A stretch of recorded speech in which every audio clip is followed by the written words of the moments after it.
Welcome to Vivid Talk Live. I'm your host, Gwen Witherspoon. I am the Principal and Chief Visionary Officer of Adam Red, an Atlanta branding agency. I'm a brand strategist and a Better Life Coach. Vivid Talk Live is all about your personal and professional development. I am here to help you learn a fresh way of thinking and doing for all you were designed to build. I am streaming live to Facebook, YouTube, and Periscope. You can watch the stream from those channels and on my website at gwenwitherspoon.com.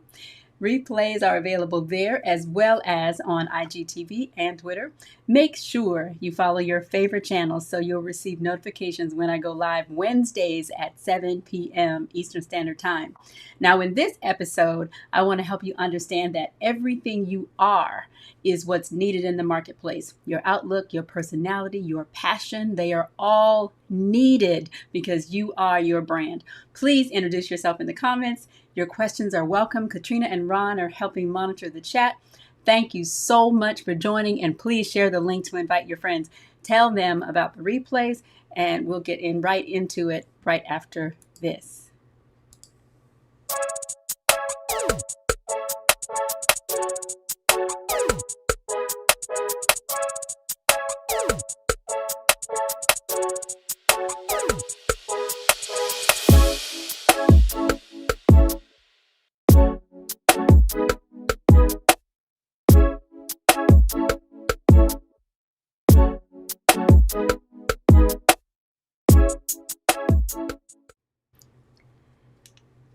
So every time we get started, I always have to remind myself to go ahead and do my, hold on.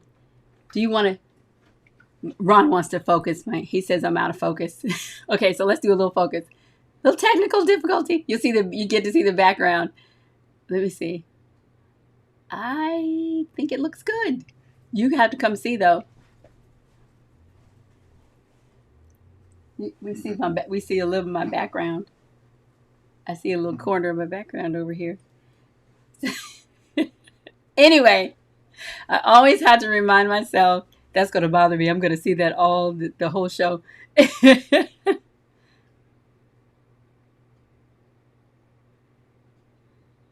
Yes, there we go. Leave it right there. Perfect. Okay, good. I won't be distracted now. Thank you. Thank you for my executive director, with everything else. He's everything. But listen, I always had to remind myself to let you know about my website. So I want to make sure you know where to find all the basic information about me and the show. Hey, Nedra, you can go to gwenwitherspoon.com. You are going to get the live stream. It's saying it's unavailable. I hope that's not true.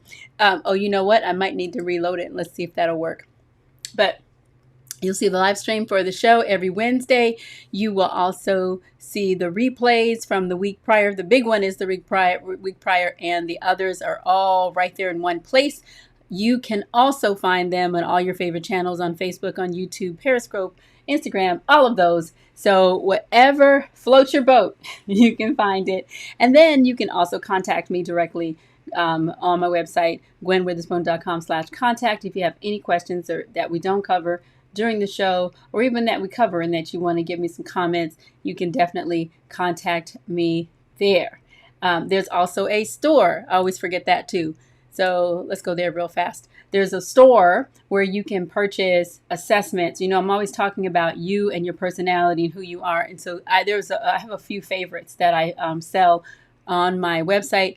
My Flip Productivity System, which I talked to you about, with helping you write your vision, and even learning my systems as you learn how I approach learning and development. You can find those tools there to help you actually put into practice those things that we talk about here on Vivid Talk Live. Now, also, I want to make sure that you follow me on social media. Of course, that was the wrong one. Follow me on social media at Gwen Fuchsias on Facebook, Instagram, Twitter, Periscope, and Gwen Witherspoon Coach on YouTube. Whew, okay, I got that done, so I won't have to worry about. Well, I'll do it again later. I'm gonna remind myself, right? I'm gonna be good at, about following through on that. But listen, tonight, I I recently watched, you know how you have your favorite people on social media, on YouTube, and I am online so much throughout the day that oftentimes I am really just kind of happening by all of my favorites, right? And so I kind of appreciate that YouTube. One way, it's kind of creepy that they know all of our habits and they automatically feed you content. But on the other side, it is convenient when it is something that you want and when it is something that really does hit home with what you need to hear at the moment. And so there's a gentleman that I listen to regularly, well, starting to listen to regularly. Um, I'm not regular enough because I can't remember his name. Sorry, but but I've been listening, and recently I was watching one of his videos, and he talked about seeing someone else that he admired talking about himself, like he created this special way of kind of writing his own bio. And I know that writing a bio is probably one of the most difficult exercises that any of us can ever undertake because it's so difficult to talk about yourself. We're all taught that we're not supposed to brag. You're supposed to be humble. And so if you are seeming to think too much of yourself, oftentimes that we think that we're being braggadocious, right? And so we don't want to have anybody misconstrue anything we say. Most people don't want to say too many good things about themselves. But in this instance, what was so cool, he said this particular gentleman created this really unique way of introducing himself to people, and it included all kinds of things, like it really dissected or highlighted how he thought in so many different. He kind of showcased the segments of his brain, and it was just really fun things that help you really dig into this particular gentleman's psyche. And what I loved that he got out of it was he said it gave me permission to be myself. Isn't that wonderful? And it made me think of a time. I've been at one point in my life, really for 20 years straight, I was really heavily involved in founding and developing and building churches. And so I got in that process, I got introduced to, or an opportunity to hear from a lot of really prominent ministers across the country. And it was really like the who's who, and it was great. Many of them were on the come up. Some of them were giants in the faith. And through the entire process, you get a sense of that person's essence and the gifting on their life. And I mean, it was really exciting. And it's always exciting when somebody steps up and they're like at the top of their game, right? And so I remember this one time I had an opportunity to be in a service that was led by Tim Story. And I will never forget it because he made me feel the same way. I watched him, like he would pray for people. And, I was used to seeing ministry lines and people, charismatic faith, right? So I'm used to people having their hands laid on. We had lines, people falling out, all that. I mean, that was commonplace. But what I loved was in the middle of that scene, instead of just praying for people like normal, just being super spiritual, he started dancing. Like he was dancing and skipping in between, and he was talking, and then it was like breathing. And it was so cool because he made me feel like I could be myself. And it was a divine gift. And I loved this idea to the point where I had to make it tonight's topic. I want to help you get to a place where you truly give yourself permission to just be yourself. I mean, think about it. It's really distracting when you can tell that somebody is kind of trying to wear somebody else's shoes, when somebody is stepping into something that's really not natural for them. Right? Clearly, when you start to do something new, it's not always going to be comfortable. But at the same time, the most uncomfortable thing is to really watch other people try to be like someone else. trying to copy other people, trying to copy their speeches, trying to copy their mannerisms, trying to even physically steal their ideas. And, you know, how liberating is it to just show up and be yourself? And, you know, those are the people that we're really drawn to. Those are the people who we want to hear from, because it feels like they have something special to say. They may not be saying anything any different than what you have to say, but it's the way they're saying it, you know? And it makes me giggle a little bit because I am a poet. And I remember so many times I have said to my sister that I'm not dope, right? Because I look at other poets, especially Black poets. There are some powerful voices right out here. They are speaking about really serious topics, and they just stop you in your tracks. And I feel like I'm not dope because I'm not like them, right?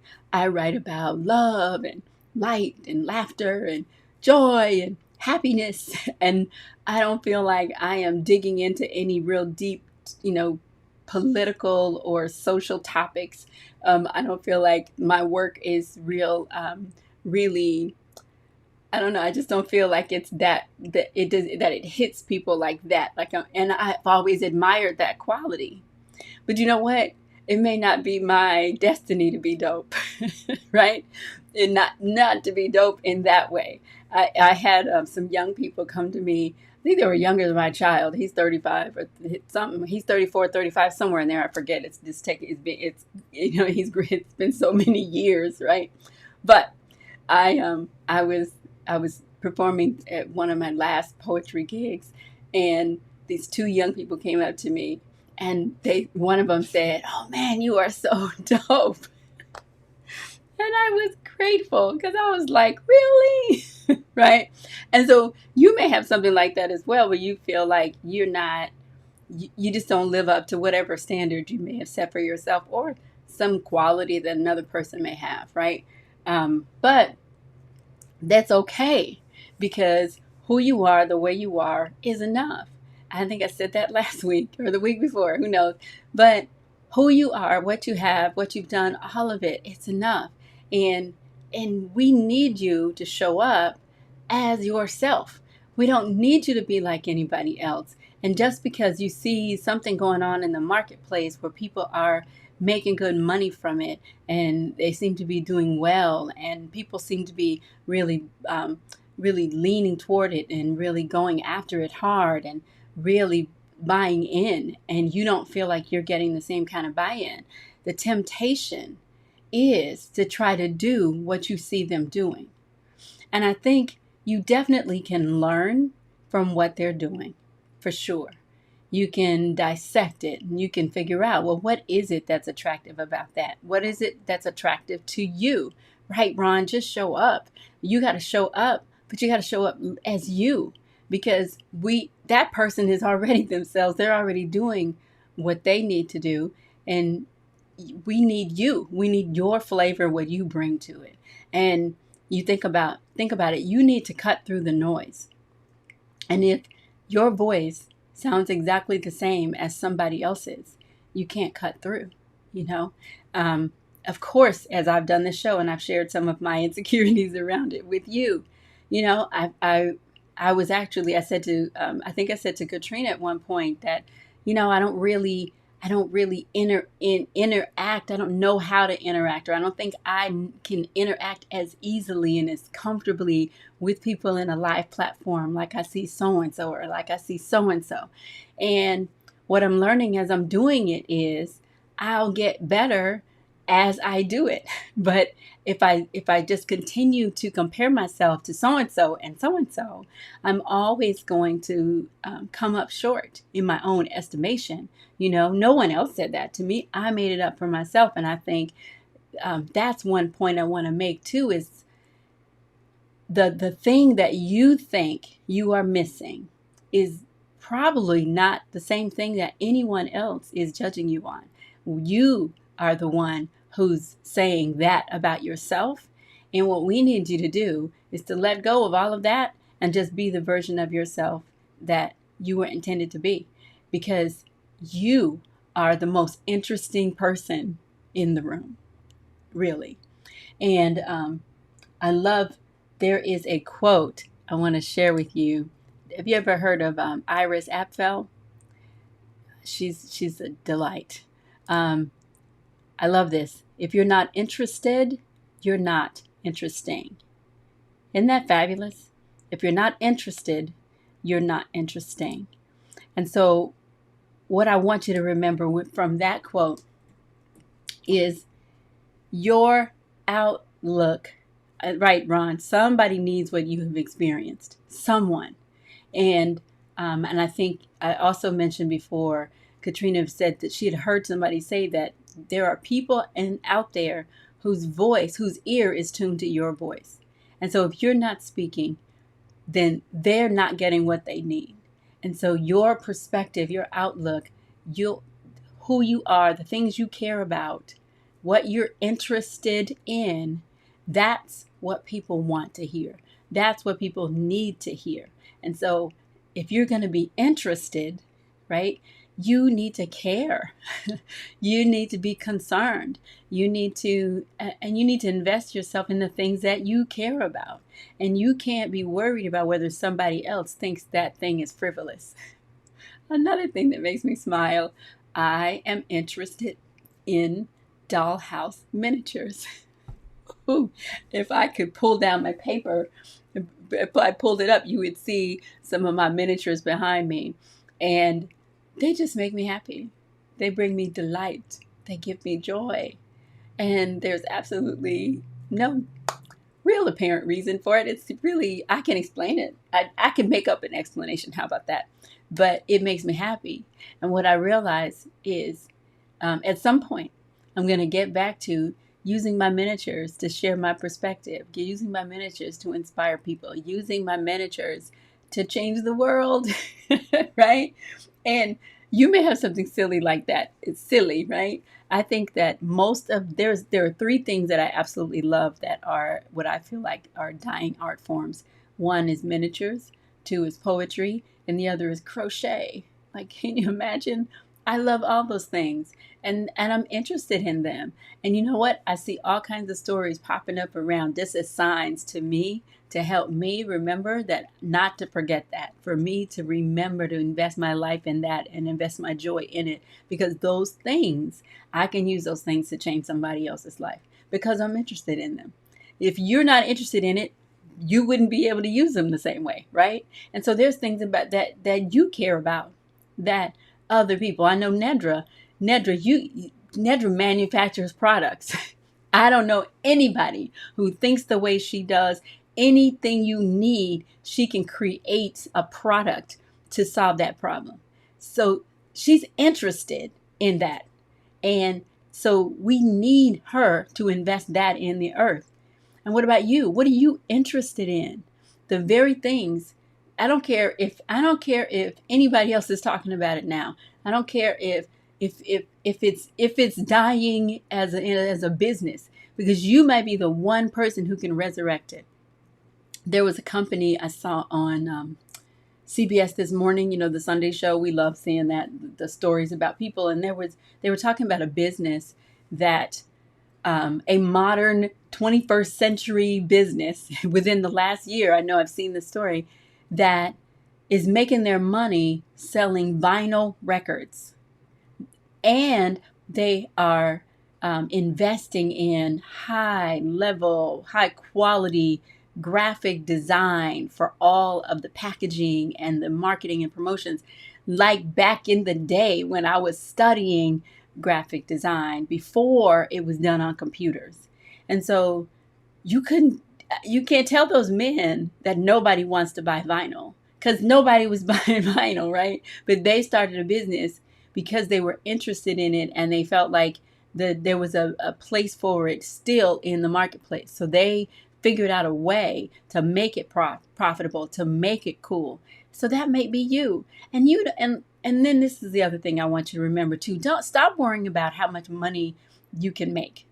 Because if you become the expert in that area, and you become the one that people are going to for whatever it is that you have to offer, then you can get to a place where you could almost name your price and people would pay it.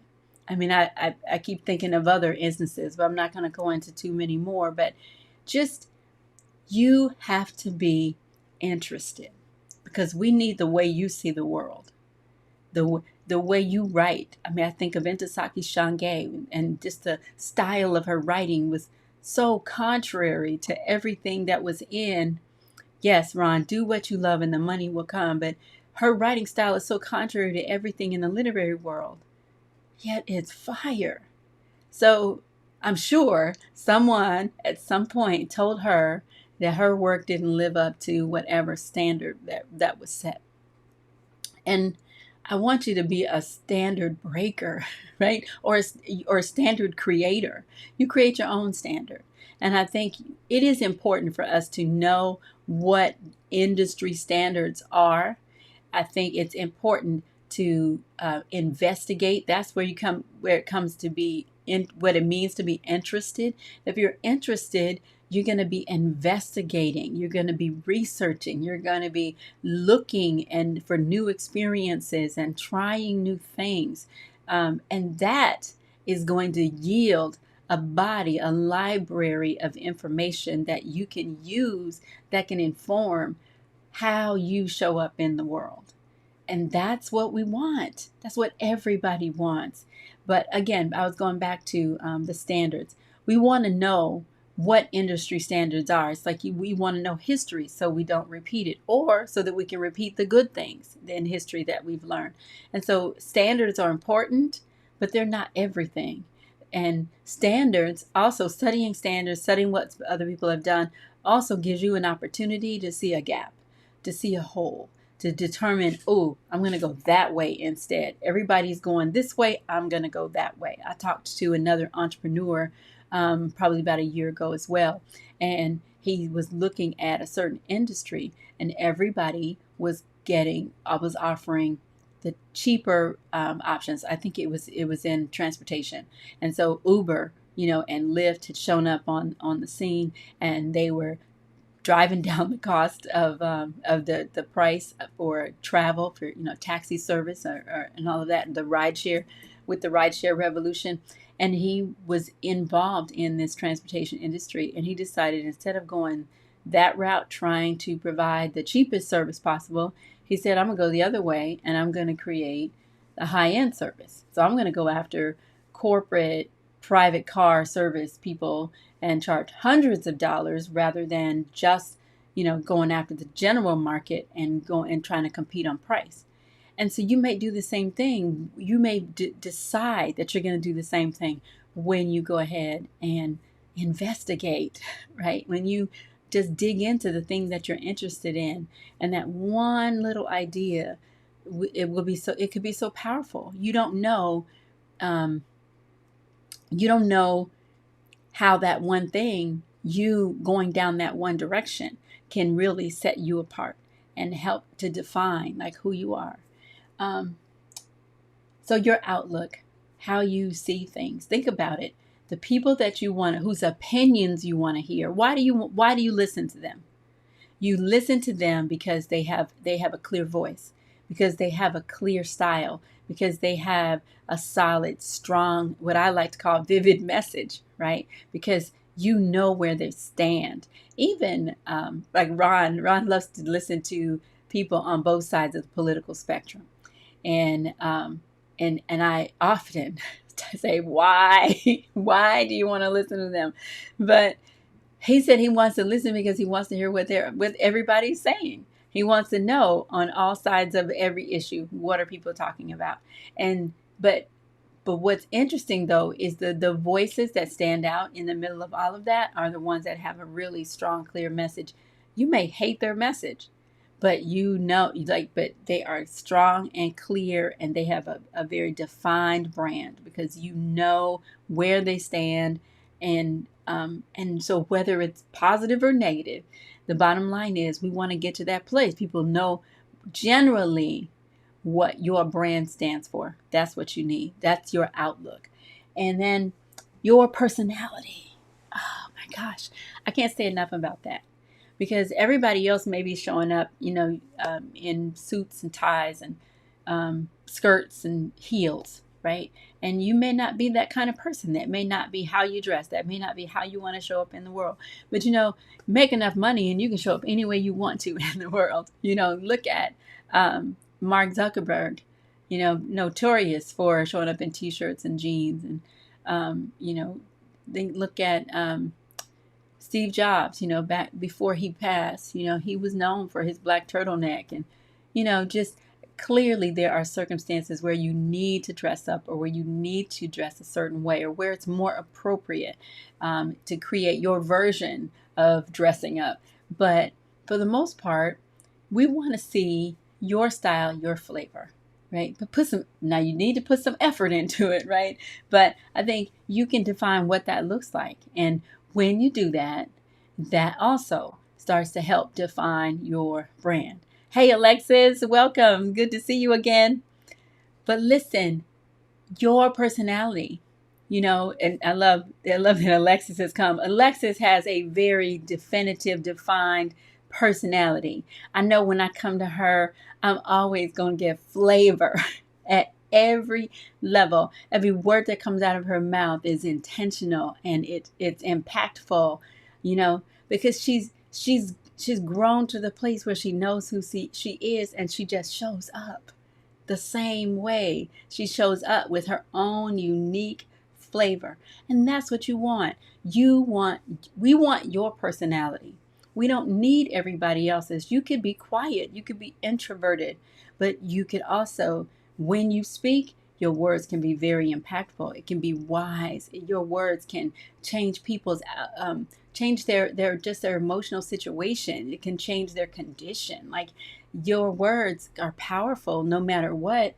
But if you keep them to yourself, if you're not interested and you're not developing, if you're not investing time and energy into becoming yourself, right? Into learning, into growing, then you're not going to be able to show up and give us the purest version of yourself. And literally, that's what we want. Think about the podcasts you listen to, the TV shows you watch, the personalities that are on, the videos that you're interested in, the sermons that you care about, the motivational speakers that really move you. What about them do you like?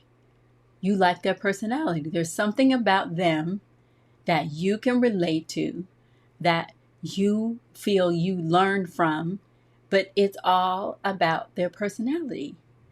They're not going, some people, people are going to have, we're all going to have our factions, right? We're all going to have certain people that we really enjoy hearing from. Doesn't mean we can't learn from anyone else, but it means that those people have developed their personalities to a point where they have a clear voice, they have a consistent message, they have a consistent presence, and we want that. We want to be their friends. How many girlfriends do you have in your head? How many friends, male friends are you aspiring that you want to be like? It's because of their personality. We don't need you to act like anybody else. We need you to be yourself. Okay. And then the last thing is, we need your passion. What do you care about? So back to my miniatures. I was talking with a business coach last year as well. And he was asking me about Adam Red. And so I was telling him about the services, and I was going through, and just very clear, concise, logical, professional. I was like, yeah, like this and da da da. Somehow we got on the subject of miniatures, and I just lost my mind. Can you see my eyes kind of water a little bit when I talk about it? I get so excited. And so he was like, well, why aren't you just doing that? He was like, your whole countenance changed. You lit up when you started talking about it. And I was like, oh, I can't do it right now because I got to be a big girl and I got to be a responsible adult and go over here and do this other thing first.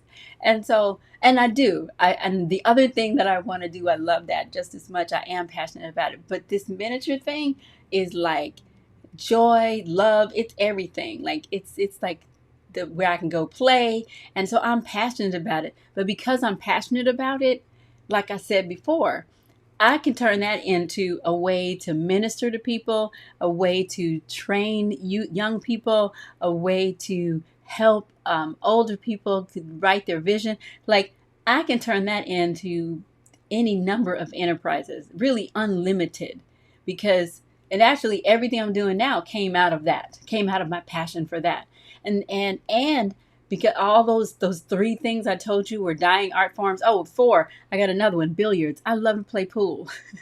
I love to play pool so much. My husband will not, but he don't even play pool with me no more. But maybe after the pandemic, I can get him to go with me. But I have my own stick. My son gave me one years ago. I drive it around in my trunk. I can't tell you the last time I played pool, but I love, love, love, love playing it. And so those things, I'm so passionate about them. It's not just a pastime, but I'm so passionate about those things that I can use them to make a difference for people. And so, do you think I'd stand out? You know, do I stand out? Do you think I'd stand out if I did those things? Like if I came up with some kind of educational training, like which I will, an entrepreneurial training program, and I use poetry, would I stand out? Of course I would. And that you got the same thing. It may not be creative in that way, but you have those things that you care the most about. You may be more, your thing may be more activism. You know, you might be woke because, like I said, I didn't feel like I was dope. I don't feel like I'm woke, but you might be, right? You may be those. You may be the epitome of those things, and so yours may be much more serious pursuits. It's just so important for you to figure out what that is and invest yourself in it. And I want you to allow yourself the opportunity, allow yourself the freedom to go ahead and pursue it and to investigate and to throw yourself into it without worrying about whether anybody's going to like it, buy it, co-sign. Just do it. Just put yourself in the best position to learn and to grow and to invest, because you truly are your brand. We started this whole thing talking about personal branding, and the key to personal branding is for you to understand who you are and just give yourself permission to be yourself, because that's what we need. That's what we care about, and that's what's going to solve the problem. That one problem you were born to solve, that's how you're going to be able to do it. You got to give yourself permission. That's all I've got tonight. I thank you so much for joining me. Remember to go ahead and follow Gwen at Gwen Fuchsias on Facebook, Instagram, Twitter, Periscope, and then Gwen Witherspoon Coach on YouTube. And I will see you next week, Wednesday at 7 p.m. Eastern Standard Time. Thank you so much for joining me.